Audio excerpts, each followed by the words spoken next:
अस्सलाम वालेकुम दोस्तों, मेरा नाम है अली और मेरे साथ हमेशा की तरह मौजूद है दाऊद और आप देख रहे हैं जिस वक्त क्रिकेट लवर अली शो को। दोस्तों देखना तो बनता है। दूसरे एल्बम से बात करने जा रहे हैं। बात करेंगे जी आज आपके साथ अल्हम्दुलिल्लाह नेशनल स्टेडियम कराची में जो है वो इस वक्त हम मौजूद है। जैसा आपसे वादा किया था कि स्टेडियम जो है वो पहुंचने और चैंपियन ट्रॉफी से पहले पहले अपनी जो कैंपेन है इंशाल्लाह वो स्टेडियम से जो हमने उसका आगाज करना है और लम्हा ब लम्हा आपको रिपोर्ट करना है। कि यहाँ पर अभी इस टाइम जो पहला चैंपियंस ट्रॉफी का वार्म अप मैच है यहाँ का कराची के, वैसे तो लाहौर में खेला जा चुका है लेकिन अफगानिस्तान और पाकिस्तान शाइन का, लेकिन आज फर्स्ट वार्म अप मैच जो कराची नेशनल स्टेडियम में खेला जा रहा है वो जारी है, वो अफगानिस्तान और न्यूजीलैंड का, ये हमारे पीछे यहाँ पे जारी है भाई। बिल्कुल, तो बात करेंगे जी कि खबरें ये आ रही है कि जो फहीम अशरफ की इंक्लूजन है उससे जो मोहम्मद रिजवान है वो नाखुश है। और हमने एक चीज देखी है कि अगर वो किसी चीज से नाखुश होते हैं, चाहे वो उनका बैटिंग ऑर्डर हो चाहे वो कोई और चीज हो, वो जरूर उसको जो है मीडिया में किसी तरीके से जो है सर्कुलेट कर देते हैं। तो मीडिया में ये चीज जो अब सर्कुलेट हो चुकी है कि फहीम अशरफ की जो इंक्लूजन है उससे जो है मोहम्मद रिजवान जो है वो नाखुश है। इवन जब आकिब जावेद जो आए थे, जो मैच पाकिस्तान ने जब हारा था उसके बाद जो सारी बात हुई थी तो स्क्वाड के ऊपर तो आकिब जावेद काफी ज्यादा मतलब नजर आ रहे थे कि वो ठीक है, उनको कोई इतना स्क्वाड से मसला मसाइल नहीं है। लेकिन एक्चुअल में जो पाकिस्तान टीम है उसके अंदर चीजें उस तरह से अच्छी नहीं चल रही हैं। अभी कल का दिन भी गुजर गया और आज का दिन भी जो गुजर गया और पाकिस्तान टीम की कोई प्रैक्टिस वगैरह की अपडेट अभी तक कोई नहीं आई है। ना ही पाकिस्तान टीम ने जो है नेशनल स्टेडियम के अंदर किसी किस्म की जो है मजीद प्रैक्टिस की है। 19 तारीख को जब पाकिस्तान ने यहाँ पर मैच खेलना है तो दाऊद साहब जो जिस तरीके से खबरें आ रही हैं मोहम्मद रिजवान के हवाले से कि मोहम्मद रिजवान जो है वो नाखुश है फहीम अशरफ से, तो क्या लगता है आपको अभी भी 3 दिन बाकी है, कुछ पॉसिबिलिटी हो सकती है? देखो मैं उसका आपको जवाब देता हूँ, लेकिन पहले मैं ये बात करूंगा कि यहाँ पर मैच किसका चल रहा है, अफगानिस्तान और न्यूजीलैंड का।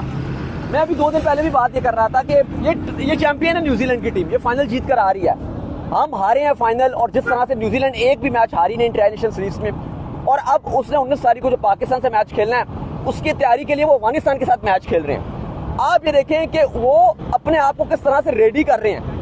और क्योंकि आपको पता है कराची में गर्मी भी इस टाइम काफी ज्यादा हुई है, धूप भी बड़ी कड़क है, और उनको पता है कि यहाँ पर ड्यू, हम कल रात को भी हमने देखा कि जिस तरह से इवन सड़कें भी आपको ड्यू की वजह से गीली नजर आ रही थी। ये बात तो कंफर्म नजर आ रही है कराची में कि टॉस जीतो और मैच जीतो वाला हिसाब चलेगा कराची के मैचेस जितने हैं, क्योंकि जो टीम टॉस जीतेगी वो सीधा सीधा बॉलिंग की तरफ जाएगी, वो चेस के लिए जाएगी, क्योंकि रात को ना यहाँ पे स्पिन होगा ना पेसर को हेल्प मिलेगा। 8-10 ओवर पहले उसके बाद यहाँ पे ड्यू आना शुरू हो जाएगा और चीजें बहुत ज्यादा जो है वो बैटिंग की तरफ चली जाएंगी, स्विंग सब कुछ खत्म हो जाएगा और गीला बॉल होना शुरू हो जाएगा क्योंकि बहुत ज्यादा ड्यू है यहाँ पे।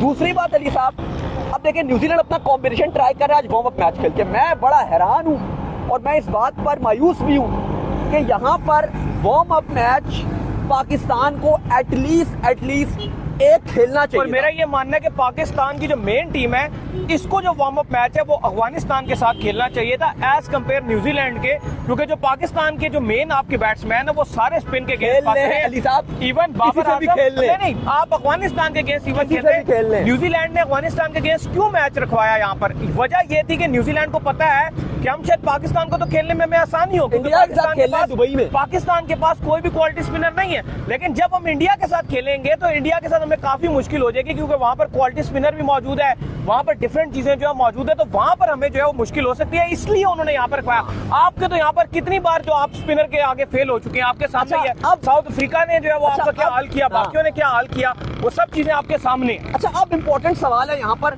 कि क्या आपकी तब्दीली होगी, सबसे इम्पोर्टेंट सवाल यह है। अब अली इसमें अगर आप फहीम अशरफ की इंक्लूजन देखो, बात चल रही है, सर्कुलेट हो गई है मीडिया में कि मोहम्मद रिजवान इस चीज से नाखुश है। अगर आपको याद हो, मैं अगर आपको पीछे लेके जाऊं फिनाले में, रिजवान ने फहीम अशरफ से सिर्फ 2 ओवर्स करवाए थे, सिर्फ 2 ओवर्स। उसके बाद उन्होंने फहीम अशरफ को ओवर भी नहीं दिया। पहली बात तो ये जो चीज नजर आ रही थी कि वो थोड़ा सा कंफर्टेबल नजर नहीं आ रहे, और पाकिस्तान एक स्पिनर भी लैग कर रहा है। देखो अब आकिब जावेद, उस दिन भी हम बात कर रहे थे, कल की बात है, हम ये बात कर रहे थे कि थोड़ा सा आकिब जावेद के ऊपर प्रेशर नजर आ रहा था। ओपनिंग के हवाले से उन्होंने कंफर्म जरूर किया कि ओपनिंग आपके बाबर आजम और फखर जमान ही करेंगे, लेकिन आप ये चीज नोट कीजिए कि वहां पर भी वो थोड़ा सा मायूस नजर आ रहे थे कि सिलेक्शन में 2-3 ऐसे लूप होल हैं। आपके जो एक्सिक्यूटिव राशिद लतीफ है वो तो ये बात तक कर रहे हैं कि आपके 5 खिलाड़ी ऐसे हैं जिनकी स्क्वाड में जगह नहीं बनती। ऐसा ही है, हमने भी ये बात की है कि एटलीस्ट 4 तो आपके ऐसे खिलाड़ी हैं, लेकिन चलो बहुत देर हो गई है, एटलीस्ट आप 1 से 2 तब्दीली कर सकते हो। हमने उस दिन भी बात की थी कि शादाब अफगानिस्तान के अगेंस्ट अच्छी बॉलिंग की है, 3 विकेट्स भी लिए, मैच भी जितवाया।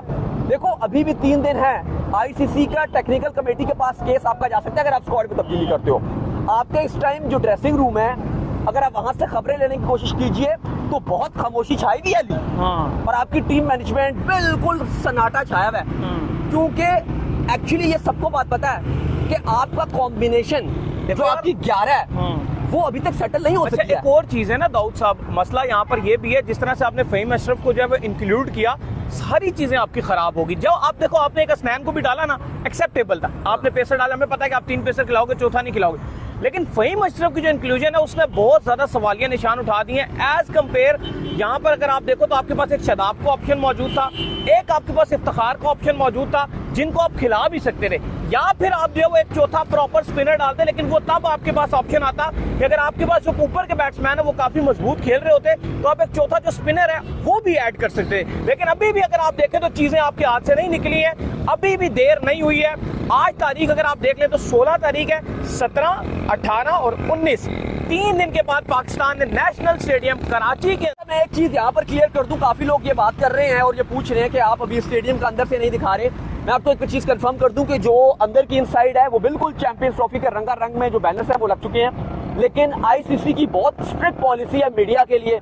इसलिए आप अगर आप देखोगे तो हम सारी जो मीडिया है जो यहाँ पर शो कर रहे हैं, वीडियोस भी बना रहे हैं, जहाँ आपको के लिए भी जो भी शोज कर रहे हैं, तो किसी को भी इस टाइम अलाउ नहीं किया जा रहा। मतलब हम जा सकते हैं लेकिन आपको अंदर से फुटेज चला नहीं सकते, रिकॉर्ड जरूर कर सकते हैं लेकिन चला नहीं सकते, तो फिर फायदा नहीं है। अंदर जाकर जो है वो अलाउ नहीं है कि आप जो है वो फुटेज चला सके। तो अगर हमें ये शो करना है आपके लिए, आपके साथ लाइव जुड़ना है, तो हमें ये स्ट्रिक्टली कहा गया कि आपको बाहर आना पड़ेगा। ये देख सकते हैं साहब, थोड़ी सी जगह दीजिएगा, ये देख सकते हैं आप नेशनल स्टेडियम कराची के बाहर खड़े हुए हैं। लेकिन चूंकि आईसीसी की पॉलिसी बड़ी स्ट्रिक्ट है इस हवाले से इस बार, और उन्होंने ये कहा है कि आपको ये जो अंदर का व्यू है वो आप अलाउ नहीं कर सकते, और भी काफी सारी इस बार पॉलिसीज जो वो काफी स्ट्रिक्ट रखी गई है। मैंने बिल्कुल आईसीसी ने इस बार जो है वो काफी ज्यादा मीडिया को ये रीजन है कि हम पॉलिसीज दी। बिल्कुल बहुत शदीद गर्मी है, लेकिन आपको पता है हमारा अल्हम्दुलिल्लाह दुबई में हमने कवर किया सख्त गर्मी में, श्रीलंका में हमने कवर किया सख्त गर्मी में, अमेरिका की भी एक स्टेट में गए थे जहाँ पे बहुत सख्त गर्मी थी, वहाँ से भी हमने जो कवर किया है। तो जो कवरेज का वादा है वो इंशाल्लाह हम निभाते हैं, सब्सक्रिप्शन और सब कुछ जो वादा वो आपने निभाना है। अच्छा अली, अब यहाँ पर जो है ना एक सबसे ज्यादा इस टाइम जो सवाल पूछा जा रहा है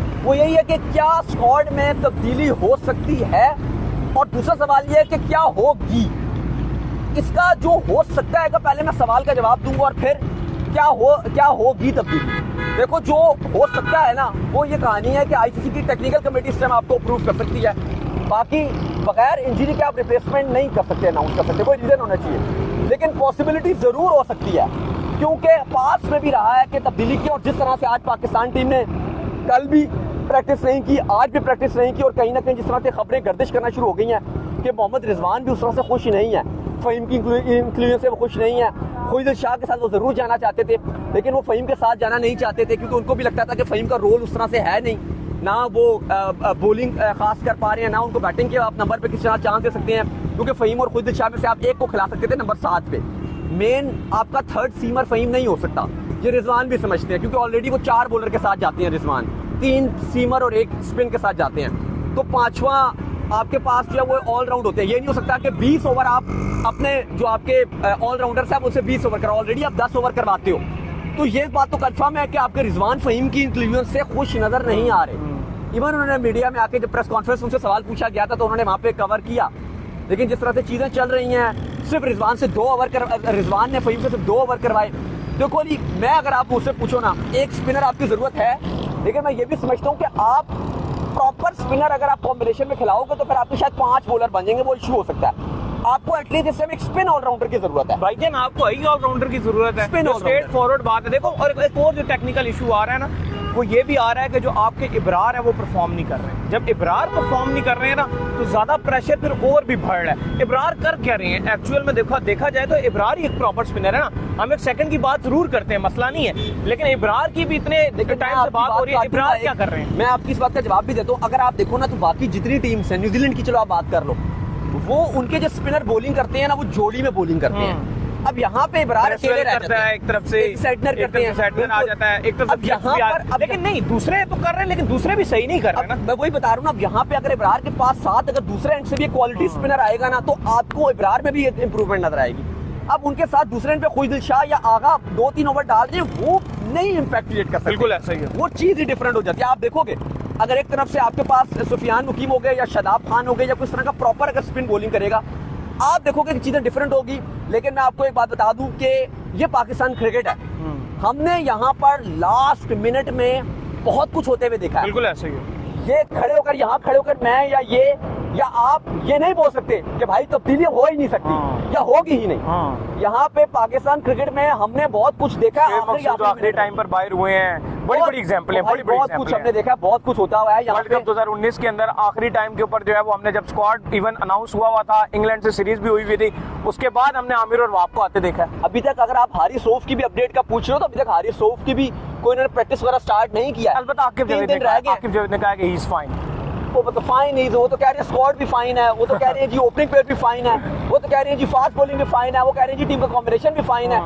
उनको तो आप छोड़े, वो तो कह रहे हैं जी सब कुछ ओके, ऑल इज वेल है। लेकिन आपको नजर आ रहा है यहाँ पे कि ऑल इज वेल नहीं है भाई। बिल्कुल ऐसा ही है। बहुत चीजें खराब है इस टाइम, आपका कॉम्बिनेशन सेटल नहीं है। आप अगर आपके ग्रुप की जो 2 टीम्स हैं, एक न्यूजीलैंड यहाँ अफगानिस्तान के साथ खेल रही है, भारत दुबई में आज पहुंच गई है, कल वो उनकी फ्लाइट थी, रात को वो पहुंच गए हैं, इंडियन टीम पहुंच चुकी है, सब तैयार हैं। अभी आप तैयार नहीं हो, 2 दिन हो गए, आपने प्रैक्टिस भी नहीं की, आप हार कर भी आ रहे हो इस न्यूजीलैंड से जिससे आपने 1900 खेलना है, आप 2 बार हार चुके हो। अगले शो में खैर अली साहब पाकिस्तान की जो एक्सपेक्टेड 11 बन रही है, वो भी बताएंगे आपको। उसके ऊपर बात करेंगे। बेस्ट प्लेइंग 11 अब आपके पास क्या पॉसिबल हो सकती है, क्या वो ऑप्शन है जिसको आप प्लेइंग 11 में आप यूज कर वो एक जोड़ी बना सकते हो, वो एक प्लेइंग 11 बना सकते हो कि जिससे आप न्यूजीलैंड को हराओ, क्योंकि पहली 2 बार तो नहीं अच्छा, मैं आखिरी बात करूंगा अली, और मैं आखिरी बात ये करूंगा कि अगर आपने तब्दीली ना की ना ली, फहीम की क्लियर ना की, कोई स्पिनर ना डाला और आप खुदा ने खासा चैंपियंस ट्रॉफी में हार गए, अभी हम बोल रहे हैं कि हो सकती है, पॉसिबिलिटीज है। अगर आप उससे पूछो तो 40% चांस है कि तब्दीली हो सकती है, 60% चांस है नहीं हो सकती।